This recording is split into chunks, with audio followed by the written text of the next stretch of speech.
Hello there, I'm really on a roll this evening. I'm Blackbright, welcome to my channel. First time you're passing through, you can hit the like button, you can hit the subscribe button, and you can, what else can you do? You can share, you can interact with my subscribers, and yeah, I think that's about it. And you can do comments. Anyway, I'm trying to get all of these little immigration and news items that I've come across out of the way so I can go back to talking about relationships and self-help videos and stuff like that. But I think these videos are just as important for certain people. So I feel I have a moral obligation to share the information when I come across it. And sometimes it all comes at once, and that is the problem. And I know you'll probably get fed up of seeing my bloody mush. Every bloody 5 minutes you'll be saying, oh no, not another video. Oh no, not her again. Ain't she got nothing better to do? Yeah, I know. But I guess you can put me on pause, can't you? Anyway, let's talk about overstayers who want to use the marriage route to stay in the country. Now, it's a very, very, very dangerous game unless you genuinely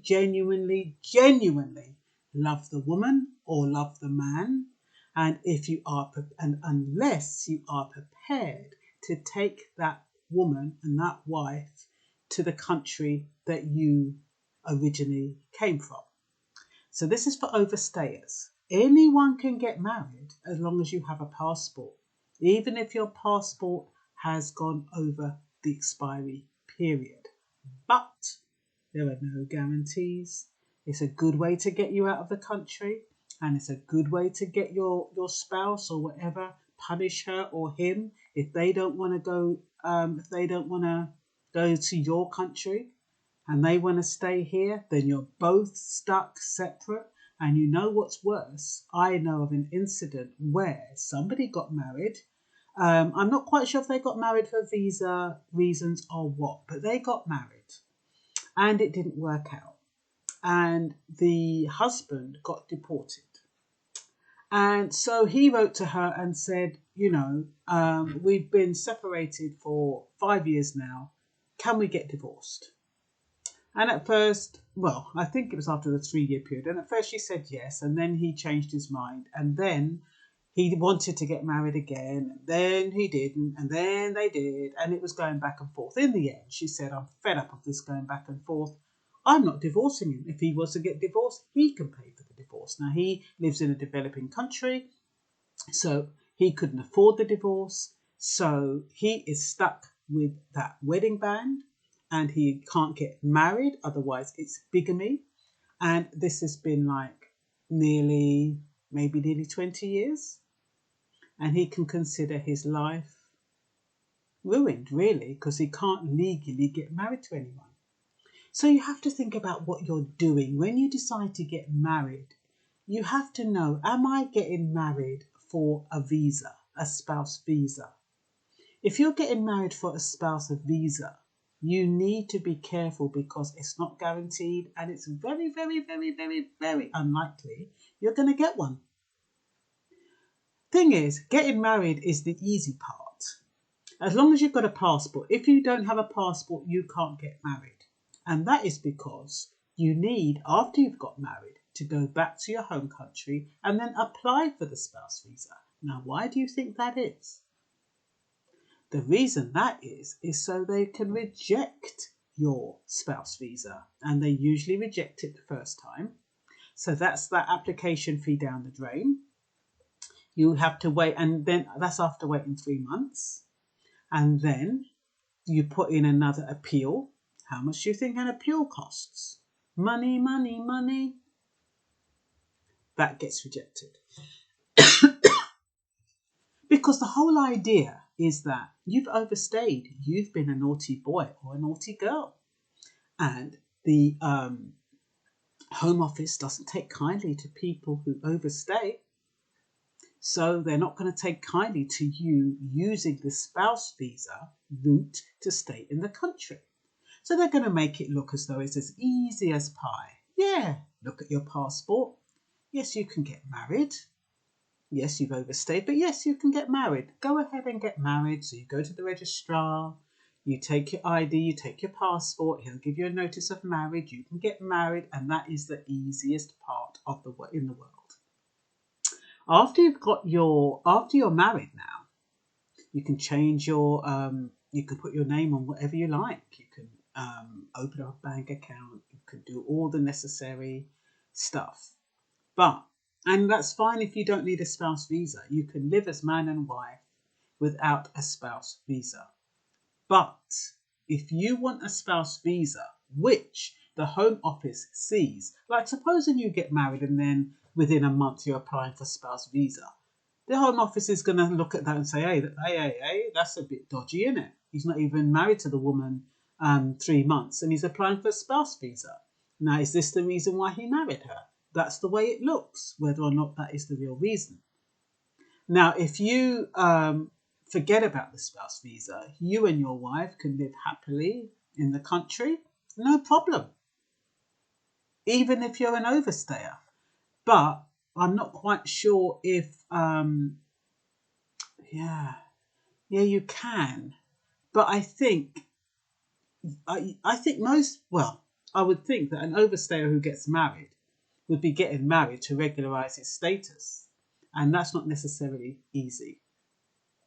More likely, what they will do after you've done that and you apply for your spouse visa, you send the application form in, they'll tell you to go back to your home country and apply abroad.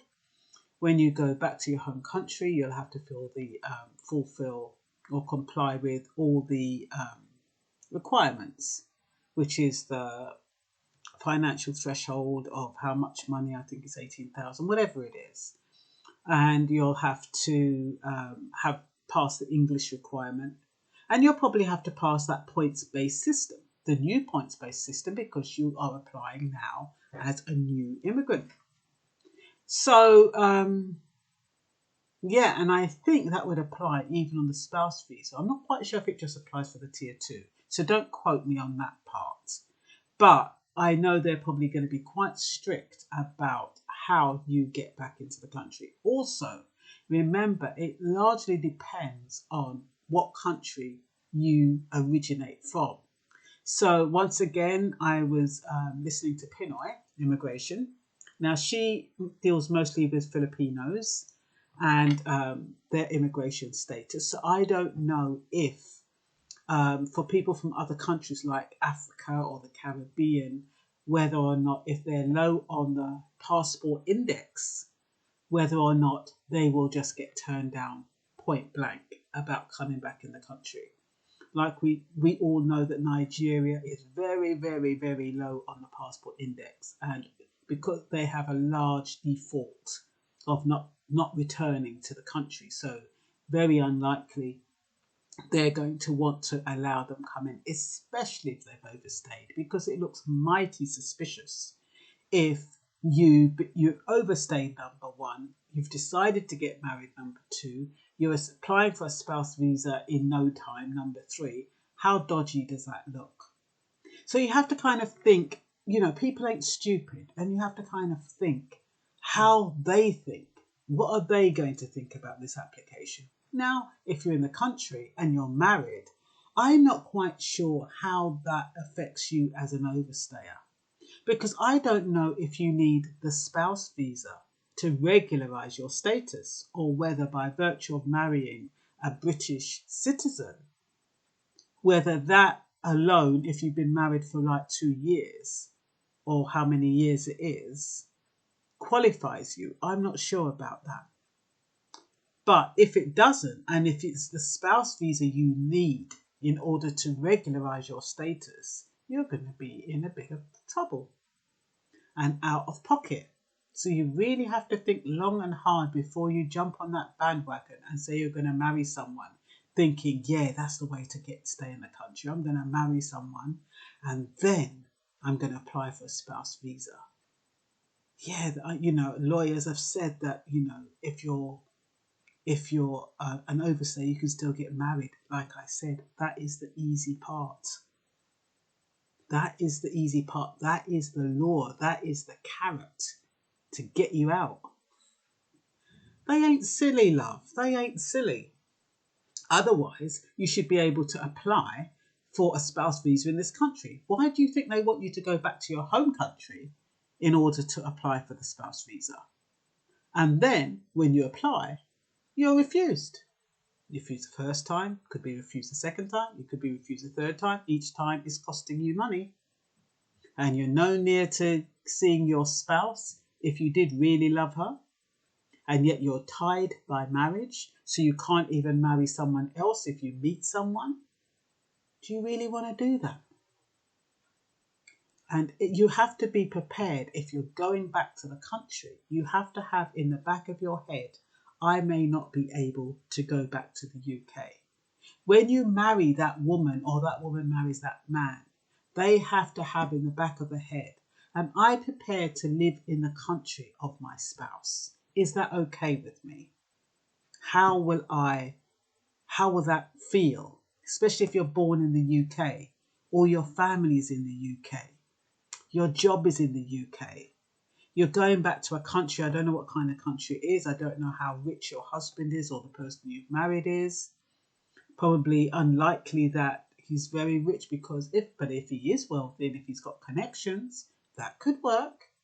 Because there are people who've got connections and they can put pressure on the Home Office to approve a spouse visa. But if you haven't got any connections, it's not going to be great. And then you are stuck. Both of you are stuck. One is stuck over in the UK, married. Well, the woman might not mind if it's a woman. She might like the idea of being married. But for the husband for the husband, it might not be such a great outcome. So you have to ask yourself, if you're an overstayer, is that the route you want to take?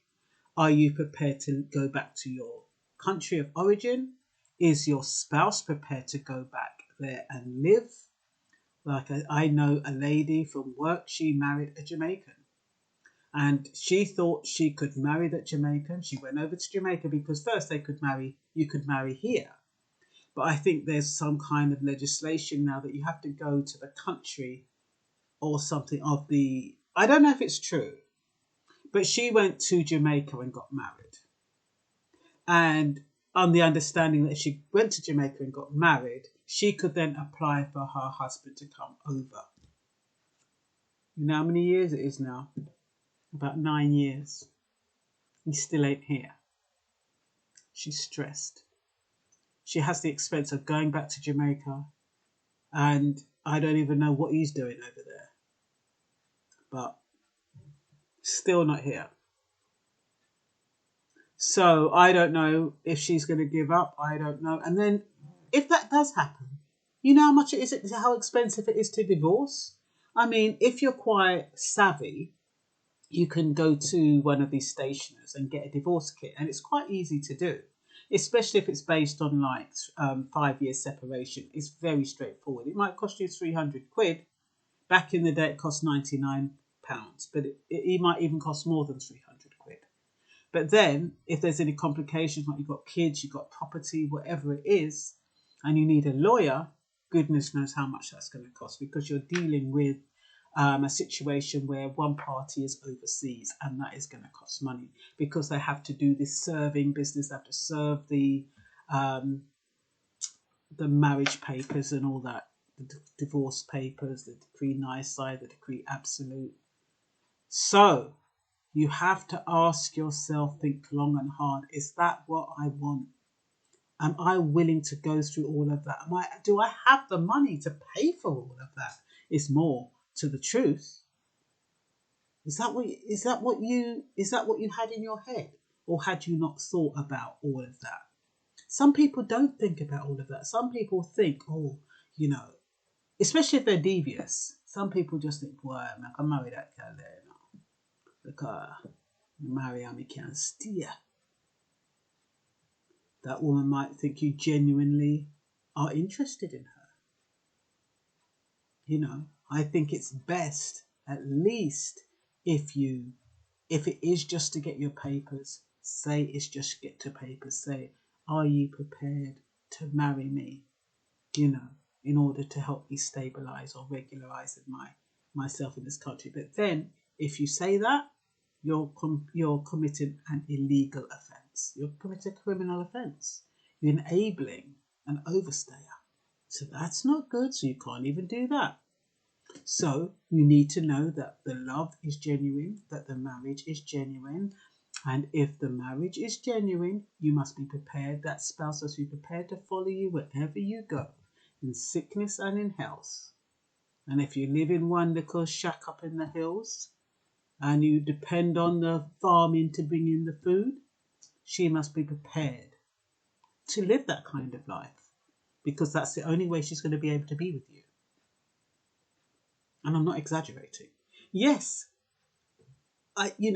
politically correct, I shouldn't be saying this. In a politically correct manner, I would be saying to you, yes, you can get married. Yes, you put in an application. Yes, you need to leave the country and go and apply outside. It takes 3 months for them to receive your application. After you've received your application, they usually refuse the first one, and then you have to apply again, or you appeal, and then maybe at some point you will get your spouse visa. I'm a realist. And the whole point of reducing migration is to get rid of overstayers, illegal immigrants they call them, undocumented migrants. That is their goal. So do you think that they are going to have you pull the wool over their eyes by finding someone British, you're an overstayer, so you've already broken the rules. So as far as they're concerned, if you can break the rules, you can do anything. So do you think they're going to have you marry somebody British so that you get a back door into the country? No way. No way. You would have to have some special credentials. You'd have to have some dosh. And it'd have to be genuine. And like I said, if it's genuine, each of you have to be prepared to make those sacrifices. So unless the person you're married is, in the worst case scenario, prepared to go to your country of origin and live, don't do it. Don't do it. It's not worth it. You'll be paying out of your whatever orifice there is. You'll be paying out big time. That person who married that Jamaican, broke. She's broke, borrowing, trying to do all this paperwork, paying for this, paying for that. She is broke. She is depressed. She is stressed. She can't afford to go and see him anymore. So now, as far as she's concerned, especially with the coronavirus, it's just not worth it. If it's not genuine, it's not worth it. Honestly, trust me when I tell you. What do they used to say? Remember me tell you. Yeah. Okay, so the process is you can get married if you're an overstayer. You go to a local registrar. You give notice to marry. The local registrar will request ID, which is a passport. They'll then inform the Home Office. You'll wait for the Home Office to get in contact with you to see if you can go ahead with the marriage. So you might think, oh, I'm an overstayer. Are they going to keep my passport? Are they going to come? Is it a ploy to get me out? All of that kind of stuff. No, them good for y'all. Say yes. Go on. Get married. Go on. I know. We know what we have. We know what we have for you. We know what we have waiting, ready and waiting for you. So go on, get married. You have our blessing. So yeah. Home Office signs it off. Yes, you two can go and get married. You jump up happy. Boy, sis. Oh, whatever you call each other. Love, darling, sweetheart. We can get married, Home Office approval, look. Really? You got approved even though you're an overstayer? How comes? That's fantastic. I didn't think they'd allow us to get married. Yeah, man. God, I look powy. Yeah. You're being set up, love. Hate to tell ya. So you better be serious about what you're doing. Because once you get married, you're stuck. Especially if you don't really love her. You better really love her. And she better really love you. Otherwise, the two of you are going to be a chain or a noose around each other's neck. End up in resentment. You end up broke. And you still don't achieve your objective. Your objective is to stay in the UK. That's your objective. But that ain't happening. And then on top of that, you've already the registrar has already given your name to the Home Office, so they know who you are anyway, and they know you're an overstayer. How do you know they ain't going to come looking for you? So, what I'm saying, yes, it's legit up front. It's not a trick. You can get married, but there are consequences. So, apparently, according to Pinoy Immigration, she hasn't heard of anyone being refused to get married. So, and I think that is for the reasons I've said. Don't quote me on it. It's just my opinion. This is not a fact. So this is just my perception based on, as far as I'm concerned, if I was a Home Office immigration officer, that's the way I'd be looking at it. Seriously, I'd be looking on it in the way I have explained to you. So that's the perspective I am speaking to you from. I'm not speaking to you from a factual basis. Okay, and let me see. It's not a smooth procedure. Like I said, you'll need to hear from the Home Office. You need a passport. If you don't have a passport, you can't. No way you can get married, because they need to know you can get out of the country, don't they? If you ain't got a passport, you can't get out. They ain't silly. You don't, it's not a driving license or anything like that. It has to be a passport, even if it's expired. So if you have a passport and Home Officer okays the marriage, you will be able to apply for a spouse visa. So, but like I said, look pretty suspicious if you don't even wait 2 months and you apply for a spouse visa. How does that look? You used to be able to do it one time. Some people, as soon as they got married, they're nudging their spouse. Oh, help me fill up the form, no? Help me fill up the form. Not even 2 minutes. And that can feel very uncomfortable.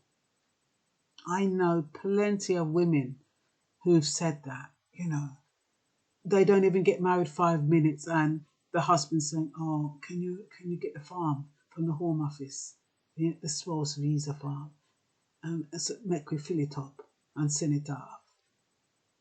You're like, why would you be rushing that? I thought you married me because you want me. I thought you married me because you love me. Don't you love me? No. You just want to use you. We just want to get the paper sorted. You think he's going to say that? He ain't. I'll tell you, some of these men have the sweetest tongue. So the sweetest word make you feel like butter, make you melt.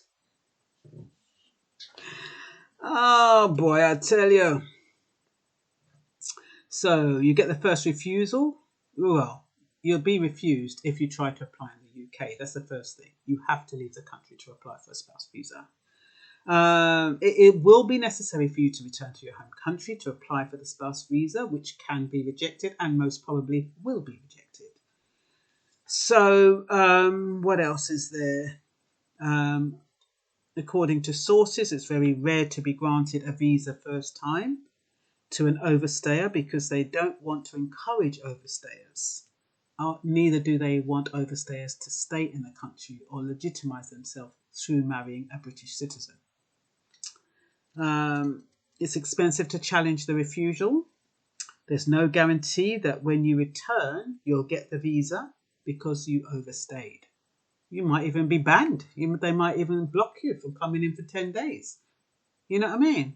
They could easily do that, you know. So you have to think about what you're doing. Don't try to outsmart the Home Office. It's not worth it.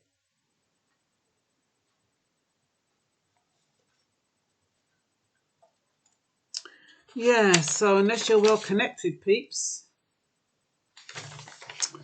lawyers will recommend you return to your home country and apply from there. But make sure you can comply with the financial requirements, like I said, the English requirements, and all the other requirements, which may be based on the point-based system and maybe not. It might be different since it's a spouse visa, so maybe the points-based system might not apply. But you both definitely will need to comply with the financial requirements and the English. So you will run the risk of not being able to return to the UK once you leave. If you go back, it takes 3 months from the time you apply for the Home Office to decide on your application. And then I think it's another 3 months to accept the application. Then you get the first refusal, which all of this is costing you money each time. And then you appeal, which is going to cost you even more money plus solicitors' fees. So you have to be pretty well, you'd have to have some dosh in order to go through this. That's all I'm saying. So you may never be able to live together in the UK. Your spouse may need to live in the overstayer's home country. It's not impossible for an overstayer to get a spouse visa. It's just almost impossible. And that's all for now. Bye-bye.